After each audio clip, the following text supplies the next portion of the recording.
Terima kasih kerana memilih channel ini untuk mendapatkan berita terbaru setiap hari. Bagi anda yang pertama kali berada dalam channel ini, sila pertimbangkan untuk tekan butang like, subscribe dan komen video ini untuk penambahbaikan pada video akan datang. Berita politik, berita semasa, berita ekonomi, berita kesihatan, pendidikan dan segalanya ada dalam channel ini.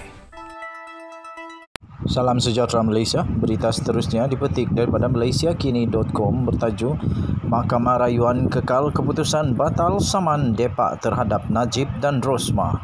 Mahkamah Rayuan hari ini mengekalkan keputusan Mahkamah Tinggi membatalkan saman seorang ahli perniagaan terhadap bekas Perdana Menteri Datuk Seri Najib Tun Razak, isterinya Datin Seri Rosmah Mansor dan dua lagi entiti lain dalam urusan tanah yang menyebabkan kerugian besar kepada syarikatnya.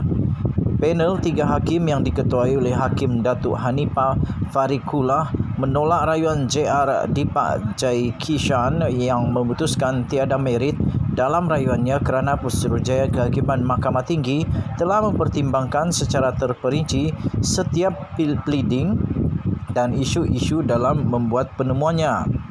Kata mereka, kami mendapati penemuannya mengenai isu lokus perayu Deepak dan kekurangan elemen utama dalam pleading yang dianggap oleh peguam perayu adalah betul dari segi undang-undang.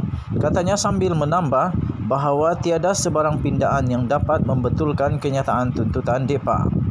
Hakim Hanifah berkata, Mahkamah berpendapat tidak ada kekilafan oleh Mahkamah Tinggi, Hakim Mahkamah Tinggi untuk membenarkan campur tangan rayuan. Hakim Hanifah yang bersidang bersama Datuk Azizah Nawawi dan Datuk Si Mi Chun memerintahkan Depak untuk membayar kos sebanyak RM7,000 Malaysia kepada Najib, Rosmah, Bustead Holdings Sdn Berhad dan anak syarikatnya Baktiwira Development Sdn Berhad. Depak mengemukakan rayuan terhadap keputusan Mahkamah Tinggi pada Julai tahun lepas yang membatalkan samannya terhadap Najib, Rosmah, Bustead Holdings dan Baktiwira Development.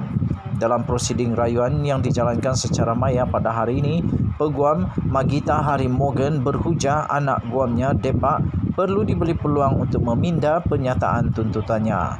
Menerusi saman yang difailkan pada 12 Oktober 2018 terhadap Najib, Rosmah dan dua syarikat itu, Depak mendakwa syarikatnya mengalami kerugian besar akibat konspirasi penipuan dan pengaruh yang tidak wajar oleh semua defendant dalam urusan pembelian tanah.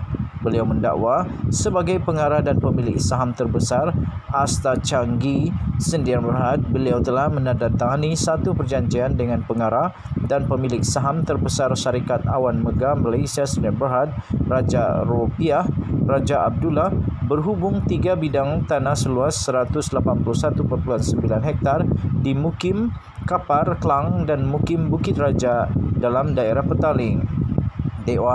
Depak mendakwa bayaran deposit sebanyak RM13 juta Malaysia telah dibayar oleh Asta Changi kepada Awan Mega dan bon tanah daripada Kuwait Finance House Malaysia Berhad berjumlah RM72.5 juta oleh syarikatnya itu telah diserahkan kepada kerajaan Malaysia.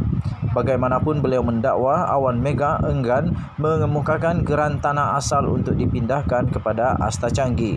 Depak berkata akibat konspirasi dan campur tangan Najib dan Rosmah, beliau terpaksa menjual 80% iaitu 16 juta unit sahamnya dalam Asta Changi kepada Bustead Holdings melalui anak syarikatnya Baktiwira.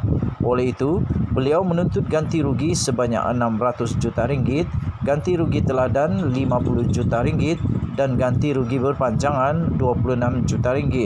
Peguam Robert Lazar mewakili kedua-dua syarikat itu, manakala Datuk David Matthews mewakili Najib dan Rosmah. Sekian berita, salam sejahtera Malaysia, bye-bye.